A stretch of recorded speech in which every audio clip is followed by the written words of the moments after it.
Nathan, feel free to start.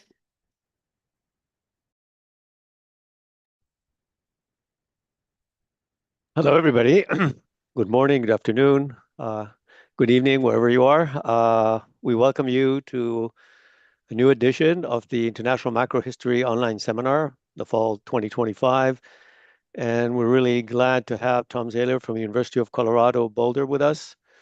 He's going to talk about a very relevant topic from his book on the Nixon shocks, and we'll leave it for you to decide whether history does or does not repeat itself and how. So, Tom, the floor is yours.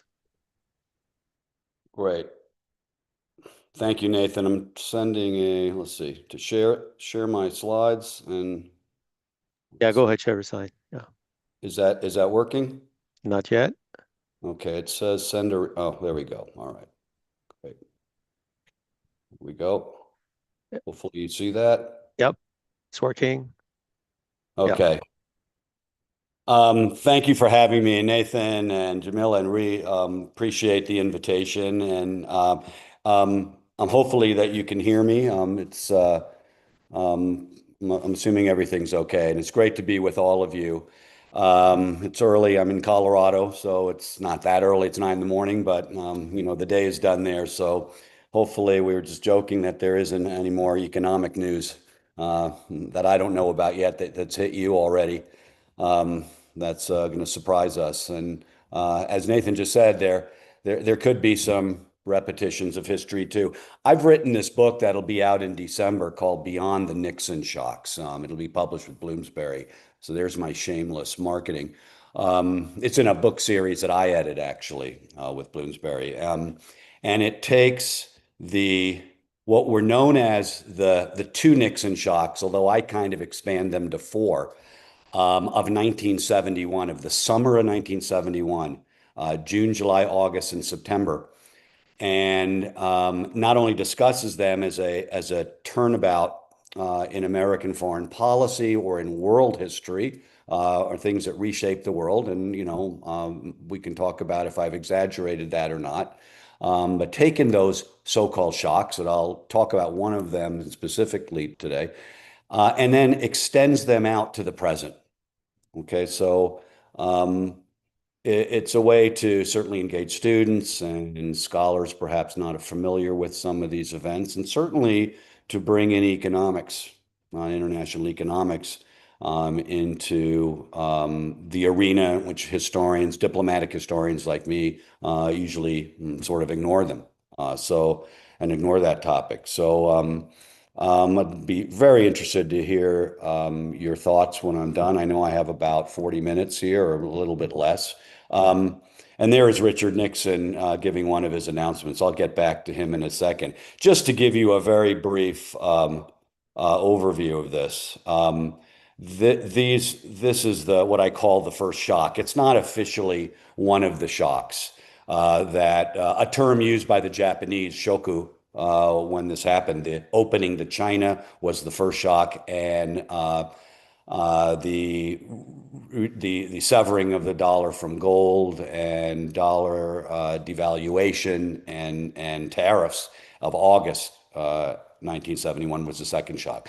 But I put this in here though because of course Richard Nixon is known for Watergate, and in June of 1971 he expended a lot of effort, way too much, in trying to suppress the publication of the Pentagon Papers, the Department of Defense's, the U.S. Department of Defense's history of how we got involved in World War II, in Vietnam, Vietnam War, which was, of course, the paramount issue in foreign policy of those times of the 60s. He wasn't implicated really in the Pentagon Papers. The history kind of went right up to the beginning of his administration. That was it. But he thought of this as of giving the press too much power. He's a very secretive, paranoid guy, we know, and it sort of started a whole chain of action by Nixon himself, sadly and tragically for him, of trying to prevent the Pentagon Papers from being published. They were, the Supreme Court ruled, but he acted then to stop supposed leaks by the press and go after his enemies, and it sort of snowballed into the Watergate affair. Here in the middle is Daniel Ellsberg on your right, and Senator Mike Gravel, who sort of sponsored resolutions to open up the White House and certainly publish the Pentagon Papers.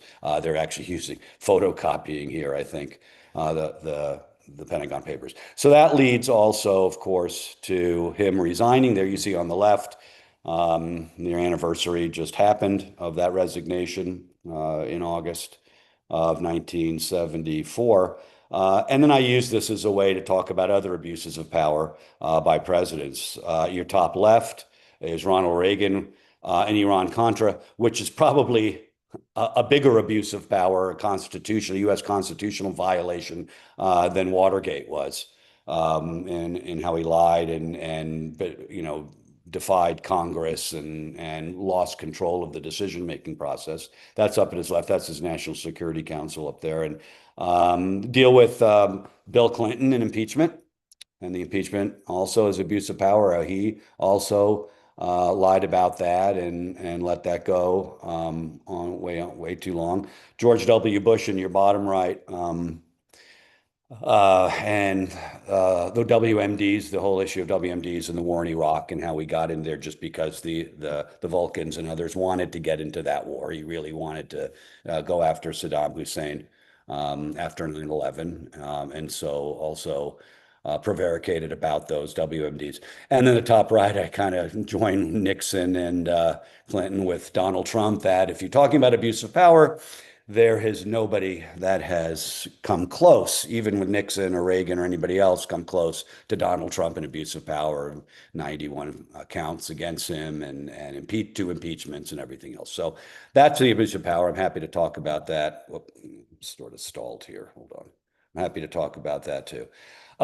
This is the actual slide of the first Nixon shock. And it's called that because the Japanese especially were stunned by this. We didn't tell our allies. Nixon didn't really inform any of our allies at first, and that's how he liked to act. Of course, very famously here in the middle picture is him and his visit to China in February 1972, shaking Mao Zedong hand. And in the bottom right, they're at the opera, and there are other photos here too. Just the follow-up on the opening to China, which he announces on July 15th, 1971. That first Nixon shock is really considered one of the great, maybe the most major reversal of American foreign policy. Although now I've probably got to revise some of that, in this second Trump administration, and that statement too. You can see though that it doesn't open the debate then, though there is some pushback from definitely very right-wing conservatives against opening the door to China and establishing relations because, of course, they're looked at as immoral communist nation.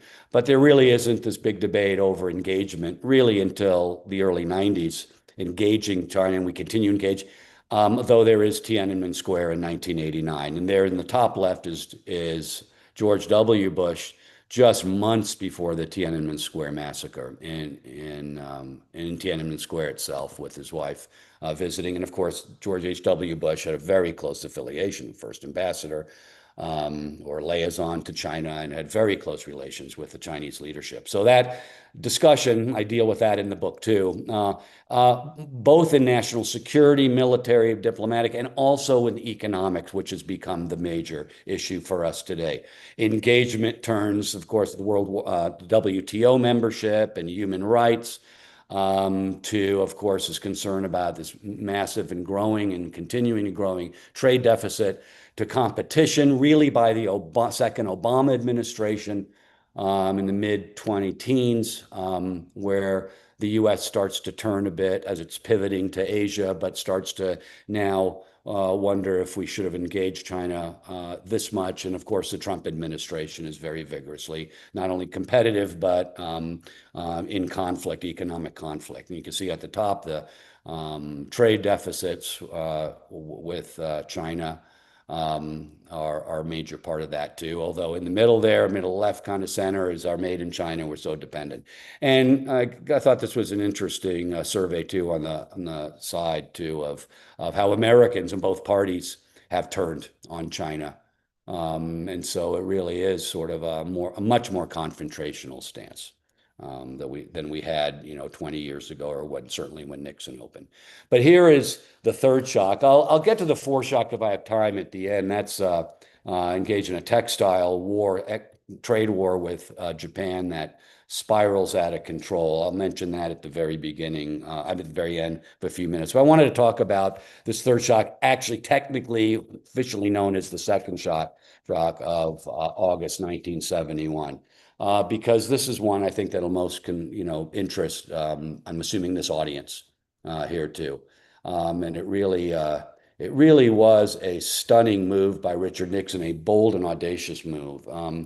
And it reflected, I think, the end of an era in American foreign policy, in American history. We had talked long about the so-called American century of rise to power after World War II, growth, expansion, hegemony, and domination. It's like the French Trente Glorieuses after World War II into the mid-1970s. And of course, the same held for the Americans. But by 1971, it was very clear to policymakers. It was very clear to policymakers that the economy wasn't sound. Vietnam and social spending in the Johnson years had very much burdened the economy. Allies, our closest trade partners, had certainly come of age, recovered from World War II, were able to convert their currencies by the late 50s. We were suffering a drain of gold as well, and there were just all sorts of problems. And I found in my research, archival research, that it's really the first time that Americans themselves are concerned about their welfare in the future. I get a lot of letters, for example, written to the president, President Nixon, or Congress, people in Congress, about the price of eggs or the price of meat or inflation. And things seemed like they've come back to how they were perhaps from older Americans in the Great Depression. So there were all sorts of problems. I'll get to that in just a second. And so then Nixon steps into that. Nixon, of course, a political animal like all presidents, but even more so perhaps, has been elected narrowly in 1968. He's made deals with others to help get there and come on with a policy of trying to end the war in Vietnam, but also correct the economy. That's what Americans care about. Although if they're at war, that's another concern too. So he American or Vietnamizes the Vietnam War. And you probably know that history as we finally sign a ceasefire and eventually leave that war. But the economy is a mess. And that whole notion then of this proud American century is still in doubt. And as a political animal, of course, Nixon is looking toward his reelection in 1972. So a lot of these shocks are designed to show that the China shock, to show that he is a president in charge of his foreign policy, and that he's got the world by the tail, and that's probably true. And along with Henry Kissinger, they, of course, devised the détente policies and put realism into effect. But in the economy, he's really got to get things under control, get inflation tamed, try to balance the dollar back out, and try to lessen the burden, perhaps, of the United States overseas. So he makes these dramatic moves in the summer, looking ahead to the 72 election. The Republican Party doesn't do well in the 1970 congressional elections, and so he's worried about that. So this is a summer of shocks that shapes his administration, but it is also shaped by that notion of the American century that publisher Henry Luce had written about in Life magazine as far back before the United States even entered into World War I in February of 1941. And it's striking to look back at that article, The American Century, because Luce, a Republican, believed that the United States would become, as he said, the dynamic center of the world of enterprise, especially business enterprise, and would serve the rest of the world, serve mankind, as he said, be a good Samaritan, but also profit and be a leader, as he said, with joy and gladness and vigor and enthusiasm. And there was none of that by 1971. That had seemed to that whole idea or that whole feeling, it seemed to run aground, certainly in the Vietnam War, deficits, uh, protest movements, and other things that we know, gray, red, brown, women's, environmental, civil rights, pink power, all of that too, generational wars too. And of course, you got to throw in the culture wars and hippies and Bob Dylan and everybody else. I also believe, though, that our current troubled times can be traced back to now over 50 years before.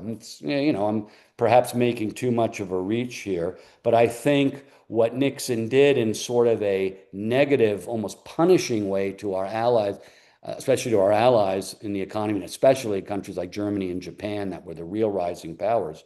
What he did also gave rise to perhaps a more positive force of globalization, as you know, freeing up currencies. And I think Nathan will certainly comment on this, and he knows a lot more about this than I do. That said, there was still two oil crises in the 1970s, and there was a backlash, always protectionism, and that's sort of my fourth shock as well. But this phenomenon of globalization was really led by the end of the Bretton Woods currency system as we knew it. More sharing, the end of fixed exchange rates eventually under the Smithsonian and later agreements, and more floating exchange rates that poured, again, trillions of dollars over national borders and gave rise to this phenomenon we call globalization. That globalization, of course, is under attack today. We don't like that. We have a guy in the White House here who is against globalism, even though it's probably in America's interest to be the leader and take part in globalization as vigorously you can. But we can talk about Trump also later. But it certainly created this phenomenon. And it's interesting that it's under Nixon that perhaps Nixon saw that, perhaps he didn't.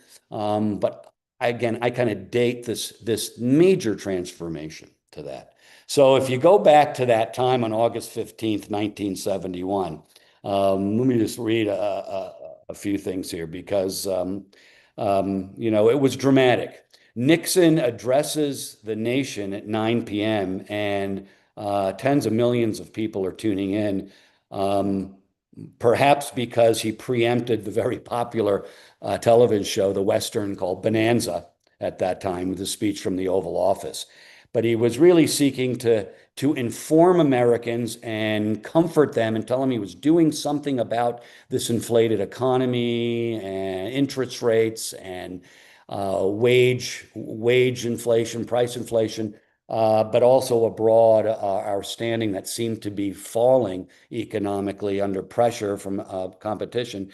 He sought to comfort Americans, but also sought to jar or shock our capitalist allies and shock them into reforming the trade and financial system, while at the same time he could combat inflation at home. It was an 18-minute address that in many ways upset traditions, even core beliefs and commitments that had really undergirded the American century and the United States' commitment as the leader of the so-called free world and capitalist world at that time. And you probably wouldn't get such a jarring or stunning turnabout really until Trump in 2016, 2017, and certainly now, so that there certainly are parallels. What Nixon did announcing in that speech is that he said, I'm going to unilaterally take the United States off the gold standard, which meant friends and allies could no longer convert their sizable holdings of dollars into gold. They had accumulated those dollars by our aid programs or by mounting trade surpluses toward us. We were spending more than we were taking in. In fact, in 1971 would be the first time that we would run a mercantile trade deficit since the 1890s. And so the trade system for us seemed to be going sour too. And allies had accumulated those dollars, and technically they could cash in those dollars for gold, as the French under de Gaulle had threatened earlier on in the 60s. And they did to an extent, largely symbolic, that they were going to drain Fort Knox, Tennessee of gold. But that was the system, and that was our commitment to it. And so it was scary to us. It seemed that the United States was overburdened by the burdens of the American century. Nixon's predecessors, Eisenhower, Kennedy, Johnson, had all acknowledged this problem, but hadn't really done all that much about it, except in a more traditional way of, say, Kennedy in a free trade bill and trying to grow our way out of it. Now Nixon decides much more dramatically, and a very surprised nation listened as this conservative announced temporary wage and price controls to tamp down inflation. And he called this, as you probably know, his new economic policy, which also, I guess he did realize that that was also Vladimir Lenin's name for his policy in the early 1920s. So he evoked communism. But it was his foreign economic policy measures that prompted shock and anger and anguish abroad.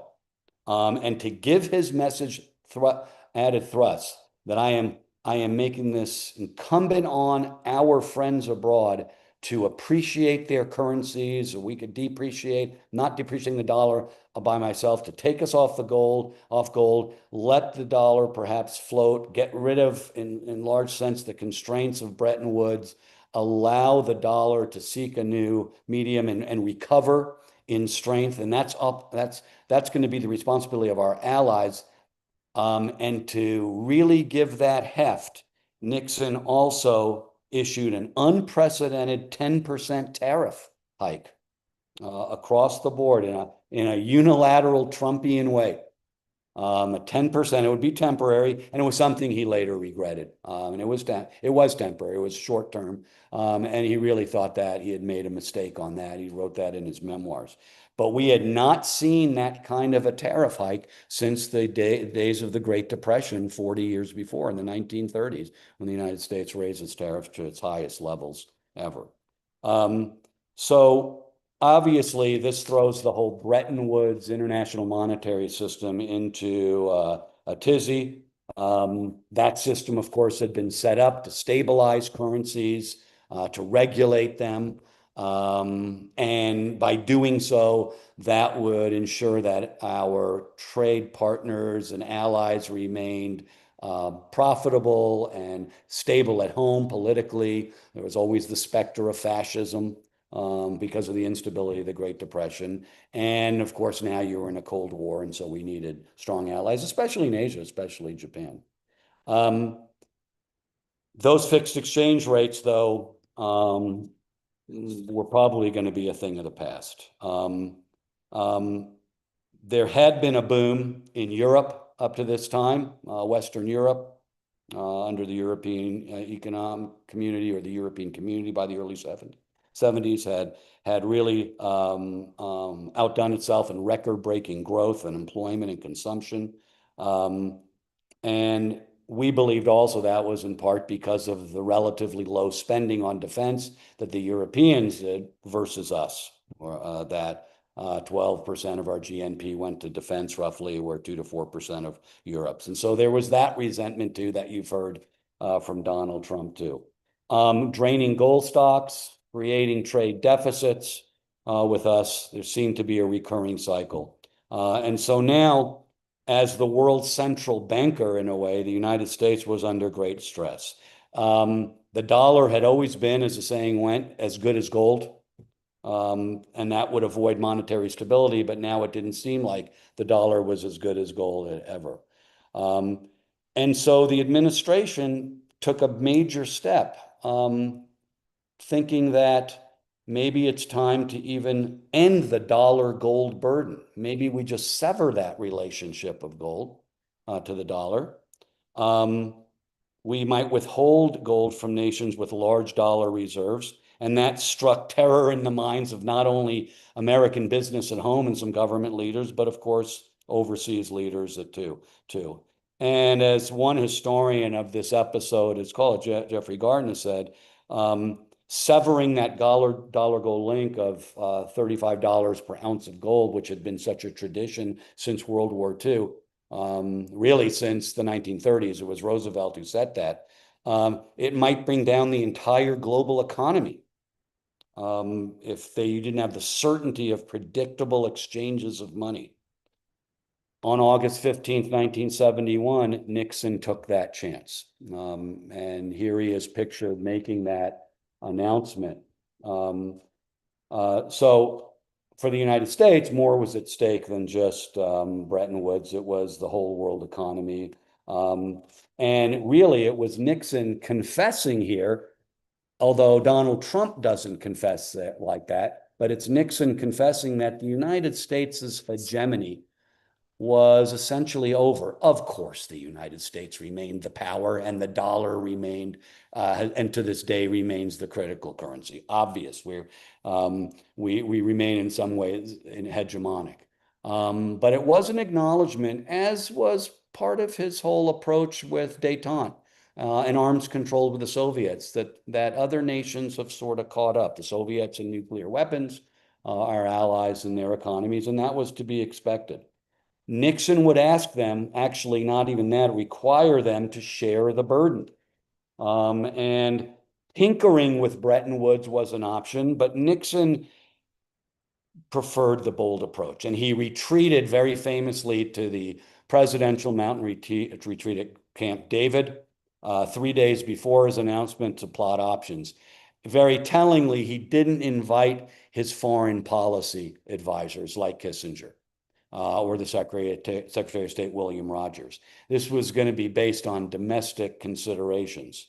And basically what they decided, here he is with his arch nationalist Treasury Secretary on the left, John Connally, the voluble Texan, who is, have a lot of Texas sayings but really wanted to stick it to the Allies, or at least defend the United States in a very protectionist, nationalistic way.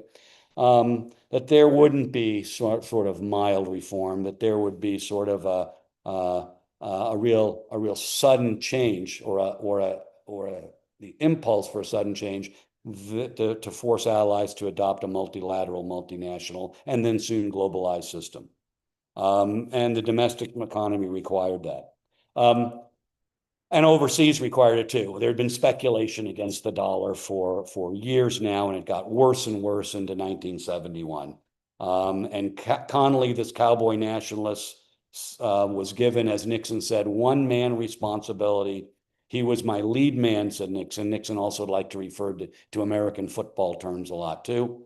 He's my, quarterback. I'll be the coach. And Nixon will, we will change this system. Stock market continued its tumble as there's speculation against the dollar. There were all sorts of problems, and Nixon knew that. Nixon knew that too. The exchange headlines, by the time he made his announcement, were already making headlines around the world. And so Nixon instructed his staff writer, Bill Safire, to realize this was the most important weekend in economics since the day that Franklin Roosevelt was inaugurated in 1933.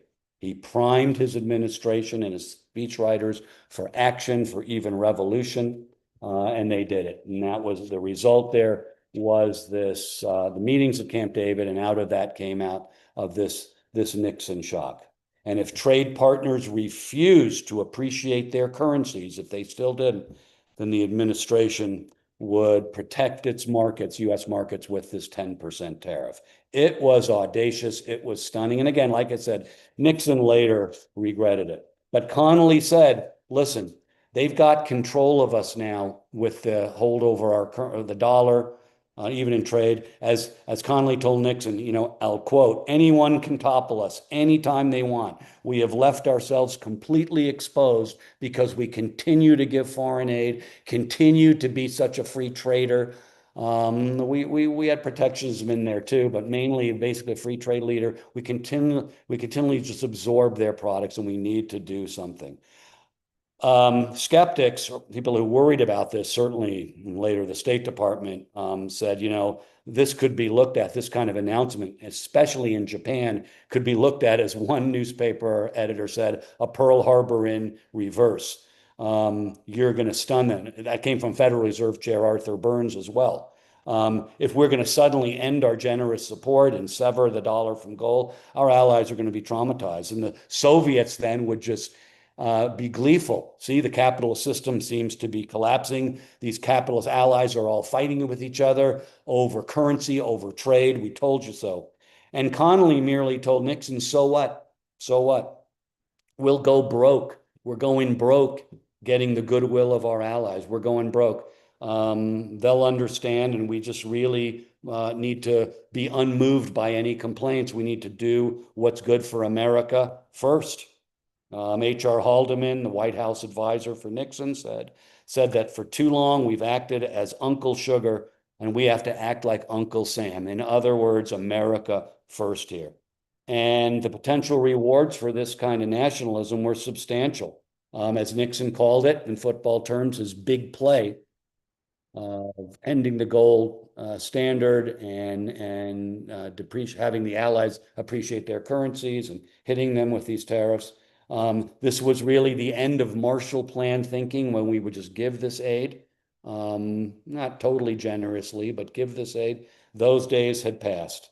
And Nixon wanted this brutal and effective statement, and that he got it. It also gave him this tough guy image with voters. So he gave this speech. He describes everything. Interestingly, Secretary of State Rogers was informed just before. He knew what was happening, but just minutes before the broadcast, he informed the very unwary Japanese of this bombshell, that they were going to have to appreciate their currencies, that they were going to be faced by tariffs. The whole system, economic system that we had nurtured with Japan, of pointing them toward us rather than China, a traditional trading entity with them, that was going to stun them. And of course, they came up with the Nixon shock, the shoku.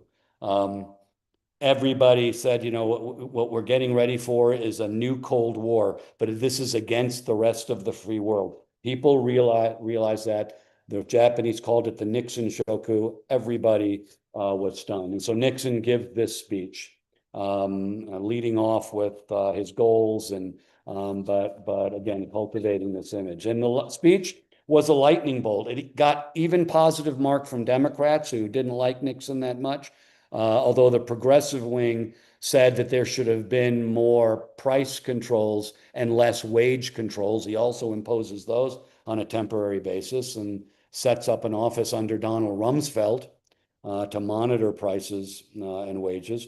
Conservatives generally like the president stepping up to battle inflation, though the business community didn't like his meddling in the economy and micromanaging, they thought, from the White House on inflation.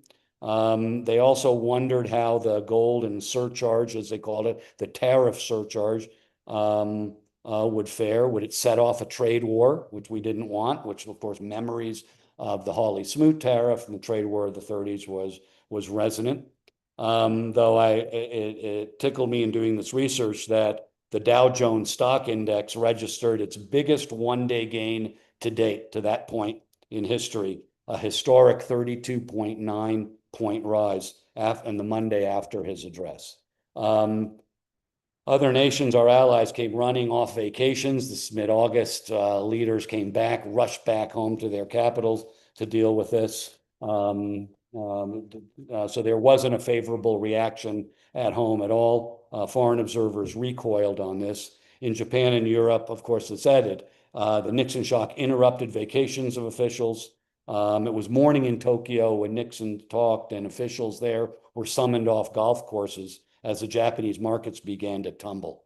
Western Europe, on a bank holiday, had not awakened until the president finished his address, but the French president, Georges Pompidou, Canadian Prime Minister Pierre Trudeau also rushed back off vacations. And the economic reaction rang alarm bells. The stock markets opened on Tuesday on the European continent, and they promptly crashed. And wisely, European central bankers ordered financial exchange markets closed for a full 2 weeks, after which they carefully monitored their currencies.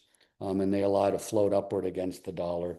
Things recovered. The Japanese stock market lost 20% of value over the week, but eventually, people came to terms because everybody said, what was next? I'm going to skip this history because I don't have a whole lot of time here. But nations revalued, and then a whole new system, sort of a modification of Bretton Woods, evolved over the next few years, especially in the Smithsonian, as I mentioned, and eventually moved to floating exchange rates. And the dollar remained supreme, but the system had changed. There was perhaps more burden sharing. It left the allies, as Nixon shocked, it left our allies holding the bag of hundreds of millions of dollars that they couldn't convert into gold. But so be it. They recovered, didn't come to love us anymore about that, but they were certainly wary of the United States after that. And eventually we kind of came up with this arrangement of floating currencies up or down within a certain range, 2.25% or 4.5% overall, over whether the currencies were appreciated or depreciated. What Nixon later said about this, he said, my second shock was ultimately wrong. You always got to pay the piper. And it was an unquestionably high price for tampering with orthodox economic mechanisms, including the gold standard. He approved of deregulating capital markets, but he disliked angering our allies. And he said, I realize that the politics of economics had come to dictate action more than the economics of economics. And he remained uneasy until the day he died. Market economics, though, soon ruled. The interest rates hit record high in the United States. 1974 was the worst year since World War II for interest rates.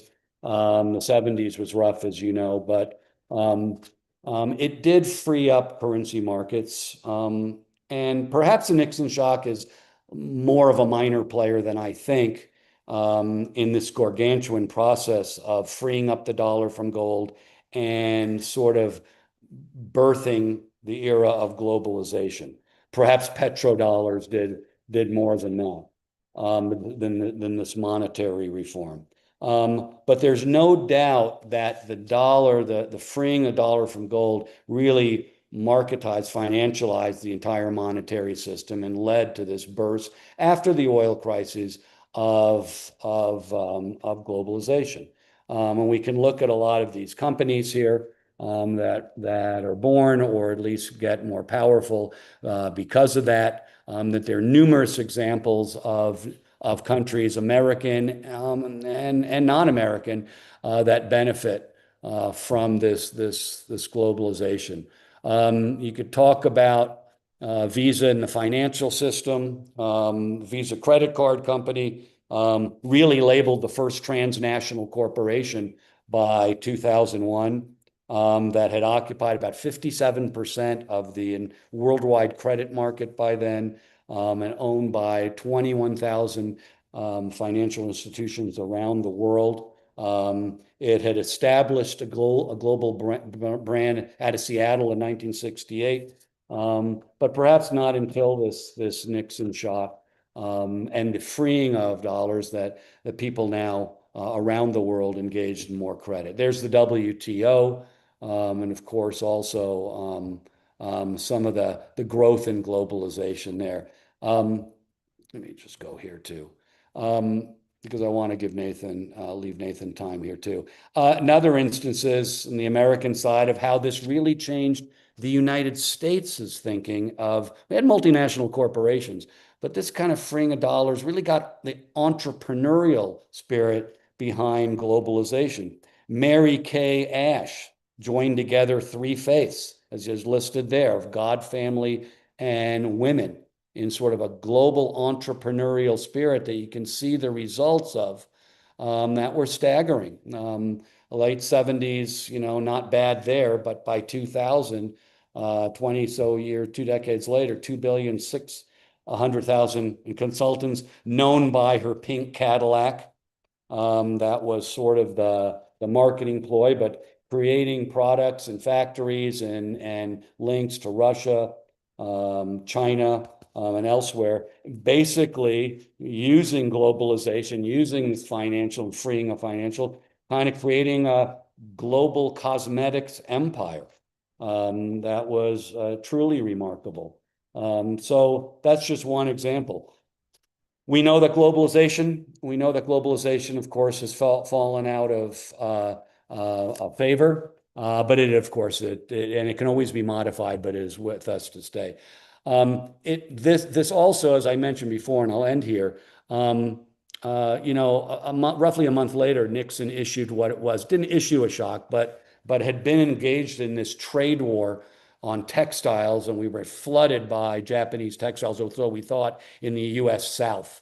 And he had made a deal with Southern senators, especially Strom Thurmond, that he would be protectionist against Japanese textiles.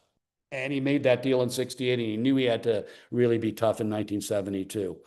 What the Japanese wanted is that they might be willing to talk about that, but they wanted the island of Okinawa reverted back to them. We had still occupied Okinawa. And in a complicated deal, we ended up doing that, but the Japanese kept reneging on the agreement on textiles. And so in around September 20th, 21st, there's evidence that Nixon and his advisor, but Nixon considered invoking the Trading with the Enemy Act. Of course, you can see that the Trading with the Enemy Act against a close friend, to pound home the idea that you better stop sending us all these. You better cut back on the amount of textile imports coming into the United States from Japan. Here is Issaku Sato, excuse me, below. I don't know if my other one showed. That's him visiting there. And you can see trade balances were bad for the United States. And they finally make a deal. On textiles and Okinawa.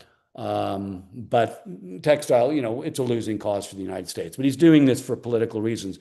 But the fact that this internationalist president, unlike Trump, who's not an internationalist, but invokes the Trading with the Enemy Act just a month after, of course, his economic shock and raising tariffs, was a real stunner. And so perhaps also is foreground to 50 years later of what Donald Trump is after. I'm not saying that Donald Trump is a direct inheritor of Richard Nixon, or that Richard Nixon wouldn't be spinning in his grave over what Trump did.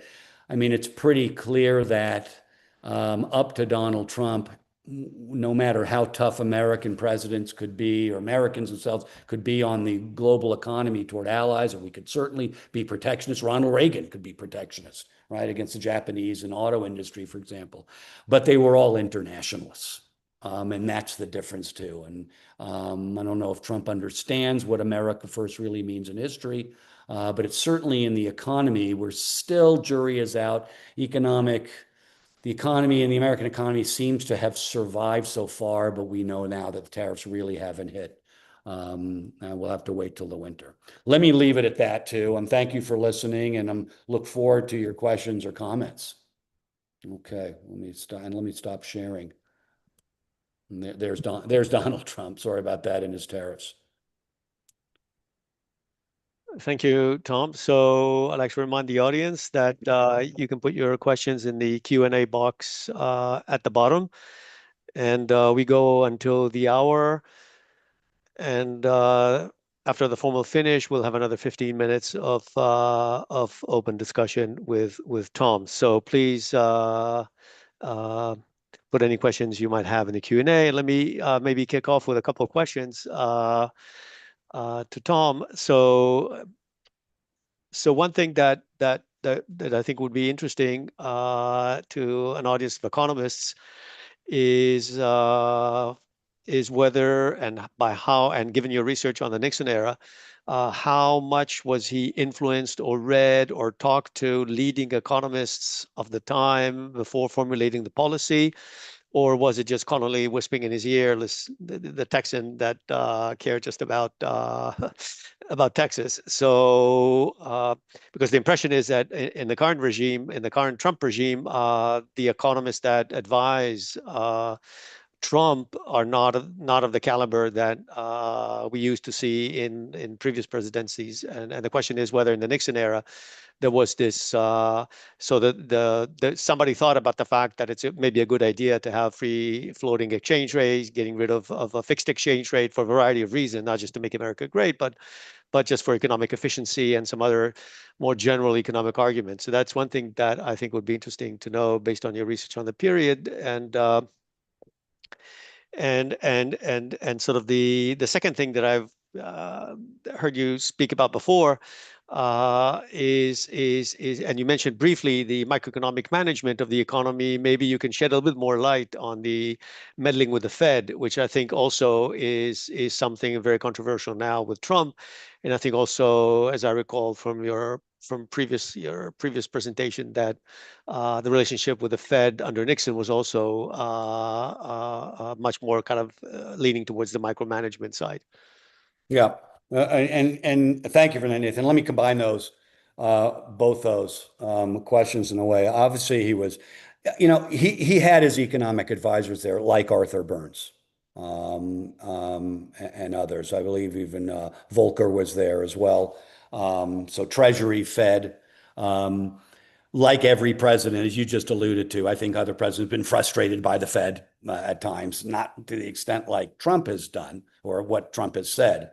But Nixon certainly was very concerned about interest rates, and high interest rates. And again, this is a guy who, I guess, like most presidents, but really, as we know from evidence of Nixon, very much tuned in and a very skilled politician.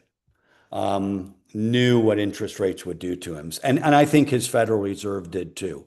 Um, he knew Nixon also had watched in the 60s and late 60s and was conversant, at least to an extent, on the notion of reforming Bretton Woods. Do you reform it? Do you shock it? Do we end this whole thing? So he certainly, and at Camp David, you hear Nixon. Well, you see him listening to Connolly, but he's listening to his other advisors. He's worried about this bold move. And he actually, up to this point early in his administration from 69, 70, 71, was what the Federal Reserve wanted, Burns wanted, a gradualist. We can, and he used that term. I'm going to gradually reform. Well, I'm not going to make a sudden move here. I think it really not doing well in the 1970 midterms in November of 1970. And then the real speculation and downturn in the dollar in 1971, British speculation above all. And then in the summer of 71, it had reached a crisis point that I think even somebody like Burns or his Federal Reserve were very concerned about. And they said, we really do need to act. We do need to do something. It was just now a matter of, do I make that big play? Also for political reasons. And again, the Federal Reserve, Treasury, Council of Economic Advisors knew that, they knew that would resound politically.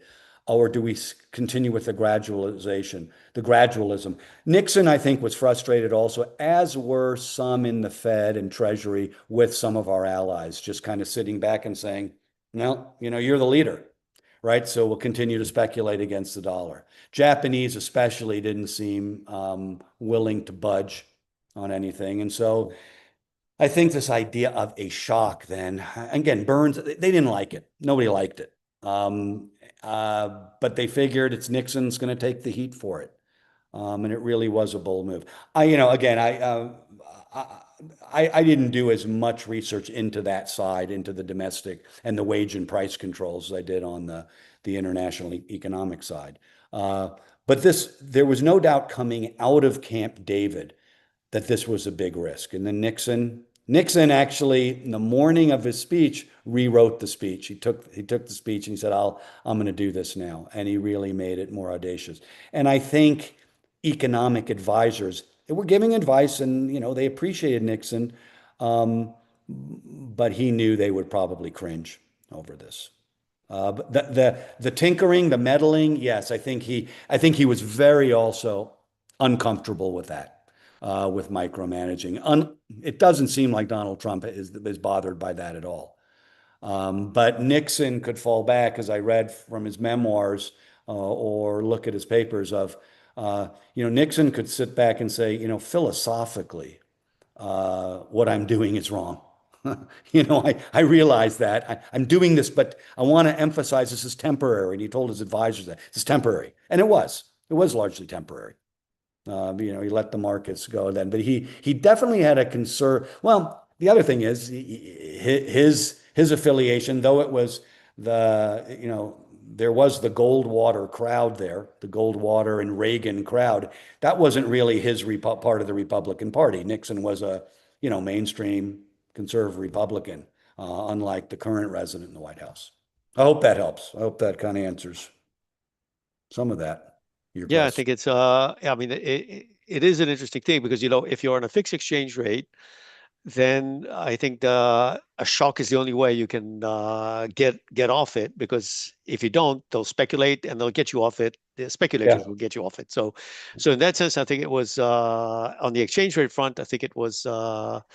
I mean, it had to be a shock in some sense because unanticipated, because otherwise the speculation would have, and so that's, I think that make perfect sense. It's not for the audacity that you do it. It's just that it's the only practical thing to do, I guess. So for that, I think it's shocking, but there's no other way to do this, I guess, other than in a shocking way to be effective. So it's not for the shock per se, but it's just that you have to do it. Otherwise, speculation would have killed it much before. If they were start deliberating this, or do we get off of gold? When do we get off of gold? These things, when you're on a fixed exchange, you just can't do these things, and it's Yeah. Yeah. uh, that's, I Great. think, very practical. Maybe more about and again, I encourage people to put in your questions in the Q&A. Uh, so that leaves kind of with the tariffs, which is uh, I think something comparable maybe to what we're seeing today, and Yeah, and I mean that was the proverbial gun held to the Allies' head, right? We're in the tariffs, and he damn well knew the shock of that, because obviously they had all grown up in the Great Depression and knew Hawley Smoot and what America had done, and the British retaliated, or we retaliated in the trade war of the 1930s. That was more of a Connolly kind of thing. I haven't found evidence. I'd have to go back and look. Did they want it even higher than 10%? But 10% was sizable. Remember when, Trump did this, started raising tariffs 25, 30. I said, people said how high they were, 10% about some countries. I said, well, Nixon did that across the board. But again, that was only to get them to the table and really get discussions going, he had discussions. I guess I followed in the Azores and elsewhere by November or so. He'd already talked to allies, and Connolly was overseas, and eventually, by the way, Connolly left the administration. In the following year, Nixon really wanted to get back to normalcy, and they got rid of the tariffs. So those were, and there was an understanding too of what tariffs not only were. I find it amusing that my students, I used to have to spend a whole day of a session in diplomatic historians, students describing what a tariff was. I don't have to do that anymore. But there was understanding there of what tariffs really meant as a political weapon, a diplomatic weapon, and this was bad. Unlike as a revenue maker. Nixon wasn't concerned about revenue. This was just, this was the shock value of that. okay, So we have a question from Camilo Barria asking, do the events in Chile in 1973 are another dimension of the Nixon shock? And perhaps it's not just Chile, but what were the kind of the repercussions of this uh, Oh, i- in some of the Latin American countries? sure. I think this wasn't directed at Latin American countries. Certainly, he had, let's put it, bigger fish to fry in a Salvador Allende in Chile. Um, the use of economic weapons, of course, was very much used, and so the questioner is right on the mark there. Very, very much used, and it was really sort of a Henry Kissinger policy too. That's what got Henry Kissinger more interested and more involved because you could really crack down on Latin Americans. Let's put it this way. I think while we were very tough on our allies, European or allies of Japan, we were brutal toward Latin America. There was a utmost contempt. I think Nixon had, I think he would admit, although maybe contempt is too strong of a word, but he certainly had that toward the government in Chile and others, and maybe toward the Japanese as well. There was certainly for the Japanese side of racism there too. But yes, using it whether in copper or turning the screws on Chile with embargoes or whatever was certainly he was not shy to do that. Of course, doing a lot of that secretly furtively was critical too. But I'm not clear. I've missed that the whole hemisphere was involved. Canada certainly was a target here, but I'm not clear that or not sure that Latin America or the rest of the Americas were targets of this shock. I think the whole world would be. I think it would revalue the dollar and everybody be affected. But our problems were with our closest global North allies. So we have another question from Joe Goldberg asking that in 68, Senator Javits recommended getting off gold during the run on the dollar in 68. Was he also involved in the 71 events? I believe he was, I don't think he was closely consulted, but sure. I mean, that's where some of the more Javits comes up, and I believe I looked at a few of his papers here. At least the administration was talking to senators who were conversant and aware that something had to happen here. Javits, I think Nixon believed was just jumping the gun in 68, and so did Lyndon Johnson. You weren't worried about that. And the other thing of Javis's timing in 68 or so, when he's doing things like that, or perhaps even earlier, is we're still involved. We've just finished the Kennedy round of GATT. And so I think these administrations are trying to gauge the effects of a major trade negotiating round that would sort of correct our trade balance, create a surplus, maybe reset financial markets. Um, um, it's a great question because I'm not clear on how close Nixon and Javits were. Maybe Dworkin knows more than that than I do. Again, I don't think ending the gold standard, wasn't a Nixon invention. There are others who had come up with this and they said it's fine to be dramatic. And that's why the domestic response to this reception was fairly favorable when he did it. Okay, so that just brings us exactly on the mark of the hour to end the formal part of the seminar. So I'd like to thank Tom for Thank you. really exciting presentation and a lot of food for thought. I'd like to remind our audience that we meet in 2 weeks. We're going to have Eva Mulder from Erasmus University together with Peter Kudis talk about holding bankers liable, personal guarantees, and risk taking in security underwriting.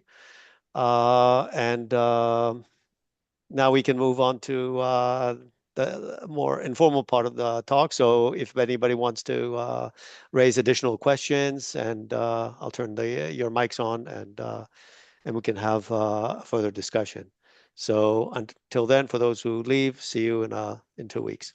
Thank you. Thank you. I think I see Rui has his hand up. Yeah. So Rui.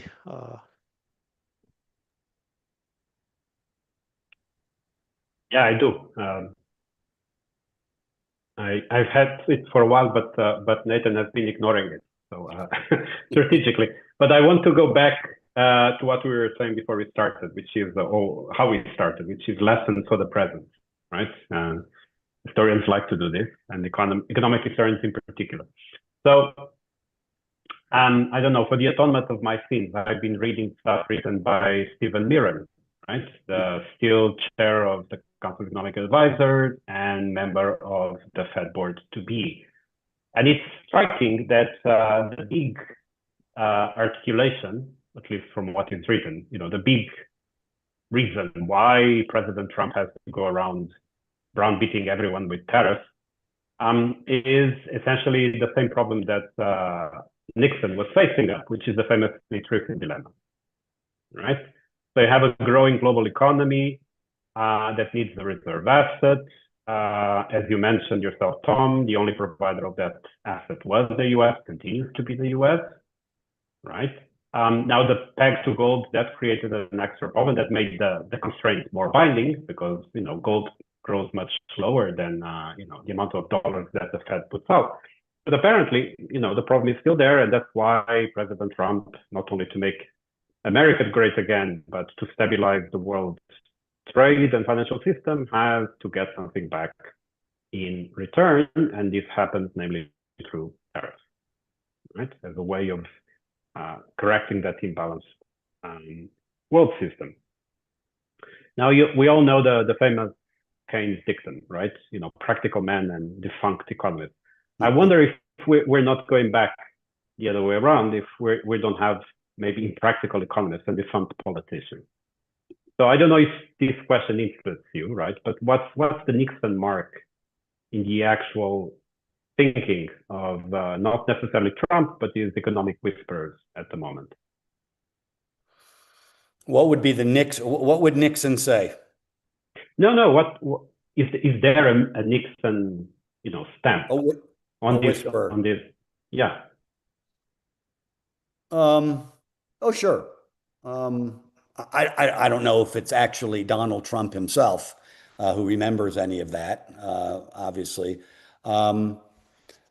But sure, I think they looked at, I think I'd be surprised if somebody like Amirin or somebody in this administration hasn't looked back when this happened. I've seen references to them talking about, they don't call it, not the Nixon shock, but 1971. They talk about it. They've mentioned it. We've been here before, and we're not the only protectionist administration. What would be more interesting, at least to me, to hear from this administration is the impact of Nixon politically, of what this means at home. My guess is whoever Trump's political advisors are, unless it's Donald Trump himself and his own instincts, are that Nixon ended up doing pretty well out of this economically or politically. He got reelected in 1972 and landslide for a variety of reasons. So you can be tough on this. I think what they've gotten wrong is that I haven't, except for Connolly, I haven't read about in the Nixon administration anybody using things like America First. I think their concern is it's the end of the Marshall Plan era. And I don't know if you're getting that in the Trump administration saying this is the end of an era, more than, say, the critics saying it's the end of an 80-year run of American leadership and institutionalism, and now we're going to end that. So it doesn't seem to me that anybody, though, in this administration is worried like a Nixon was about that kind of fallout or that kind of reversal in policy. The other thing, I don't know. I mean, Rui, I'm sure know a lot more, or others people know a lot more about this than I do. But uh, Nixon was a realist. At least he liked to talk. He and Kissinger, right? And I haven't heard so much at all in this administration of doesn't the leader, the hegemon of the system, want to keep the system going because you benefit from it? Yeah, we have trade deficits. Yeah, sure. But is a trade, we've had the debate more, is a trade deficit a bad thing, actually?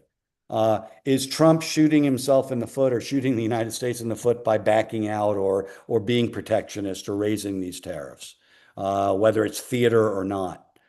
I think I haven't heard much about that because I think a Nixon would have said, eventually, we are the system, right? We are the dollar, we're everything else. I thought someone was going to ask about cryptocurrencies too, because that's a whole other thing too, and that.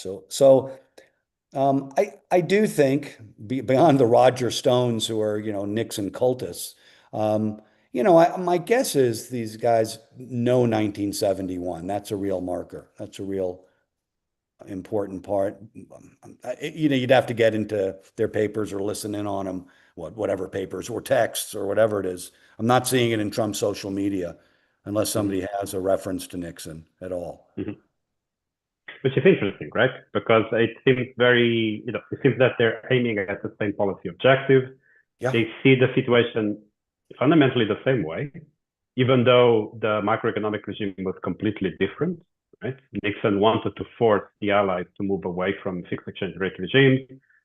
Trump is not in that situation in any way, but yeah. So I'm curious, why is there this so much direct focus on 19th century presidents, right? McKinley and the smooth highlight tariff, and when the obvious connection perhaps would have been the Nixon shock. But that's my question. I don't expect you to have an. And let me interject, and sorry to interrupt there. What probably the main difference is, you got a Cold War under Nixon going on, a geopolitical conflict. Under McKinley, you don't, and under Trump, you don't. No matter what we think of Ukraine, Russia, and all that, and China, you got threats. It's perhaps a more multipolar world. It's a wider arena for chaos and anarchy. And I mean, I think the big difference, again, the difference is this is such a personalized administration. It's such a Donald Trump administration. The imprint is so Donald Trump. That and he understands that too. But I do think Nixon also realized I've got to be careful and I can't go too far here because we still have to defeat the Soviets. I'm engaging the Chinese for that very reason, triangular diplomacy and linkage. So I think there were constraints on Nixon that probably aren't on Trump, although it's, of course, China in itself today is a constraint. Or whatever this alliances of India, Russia, and China, Brazil. Yeah. Thanks. It's interesting. Yeah. Okay. So we have a couple more questions. I don't know if they're still. Let me try and unmute again to ask his question. Yeah. So again, Nguyen, I'm unmuting you so you can ask your question. And also Robert Macaulay to follow. I don't know if he's still around. Thank you, Professor Tom, for your very informative presentation. What is your prediction about international relations after this shocking tariff, especially the move of American Airlines? Thank you. The Trump tariffs, you're asking a historian to predict. I got a feeling this is going to perhaps not backfire if it already is. Again, I think the New York Times was on target this past week and saying, really, the world has moved on. They're trading. We're going to have an effect.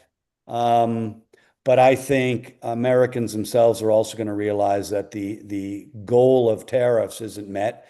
We're going to find 12 million factory workers for these supposed factories that will be created because we have a protected market and infant industries. It's just not going to happen. But I think the rest of the world will go on. You referenced, did you mention airlines? Yes, airlines. And Allies, allies. Oh, Allies. allies. Excuse me. Yes, I'm sorry. airlines. Allies. Yes, I think there will be. I'm hoping it's not permanent, but there could be certainly justifiable skepticism among our allies now in dealing with the United States. I don't know. Maybe I'm too much of an optimist. My wife is from Spain, grew up in France, and she's more pessimistic. But maybe she calls me too American. But I think once Trump is gone, there'll be a reversion back to, more trust among allies and less tariffs. And it won't be just a Biden experience. It'll be, this is a real America. There's so much riding on Donald Trump himself. Again, as I said, it's such a personal administration that when he's gone eventually, I think there will be a return. But I think there will be that distrust and skepticism that, it could happen again. You could get some other leader in the United States that could do this. And let's face it, Biden didn't end the tariffs against China, right? He kept those in place. He kept the protectionism, but that's China. Our allies, they'll have to make decisions, and it'll also depend on who our allies are. I don't know if you get a Le Pen in France eventually. That's going to change the equation as well too. So. I have a feeling in 20, 25, 30 years, we'll look back on this like the Nixon shock and say, yeah, that was kind of a scary moment and we went off the deep end. I do think it is a signal that the outright trust or the outright leadership in the United States, no matter how big and dominant we are, I think that era is over. I think the institutions will survive. But I do think there will be some skepticism and it'll take some time to repair that because damage has been done, no doubt. Okay, so we leave the last question to Robin McCauley. So I think you're unmuted, so go ahead. Time is short. Question, the 10% tariffs proved very popular. It was very difficult to take them off. Could you comment on that, please? Nixon's? Yes. Nixon's 10% tariffs? Yeah. Yes. Yes, I don't know how much it registered fully with Americans like this. This wasn't, this was a means of getting to the bigger policy of monetary reform. But sure, my guess is, I think U.S. business was very uneasy with it. It did smack of Hawley Smoot and 40 years before, and they knew that experience. And I think U.S. business, multinationals among them, but others weren't bought into that. I think there was a contingent of small business in the voted Republican in the sort of Goldwater, Reagan, more nationalist side who welcomed this. But sure, I think overall they were popular enough, but Nixon could get rid of them without any fallout eventually, political fallout. Unlike today, where they really are a political weapon. They're an identity for Donald Trump, actually, tariff. That it is part of his overall, being as a politician that he is the tariff president. So there is a difference. But you're right, Robert. I think for most Americans, I think Americans back then understood why the 10% tariff was on there. And when they saw or were told that there were results in the financial system, it was okay to relieve the rest of the world of those tariffs. It's a great point, though. Okay, so right on the mark again. So we reached the end of our extra time. So Tom, I'd like to thank you again for this very interesting and lively discussion. And all of you, good day, good evening, good night, and we'll see you in 2 weeks. Thank you so much, everybody. Appreciate Thanks, it. Tom. Thanks. Take care. Good night, Bye-bye. everybody. Bye-bye. Everyone.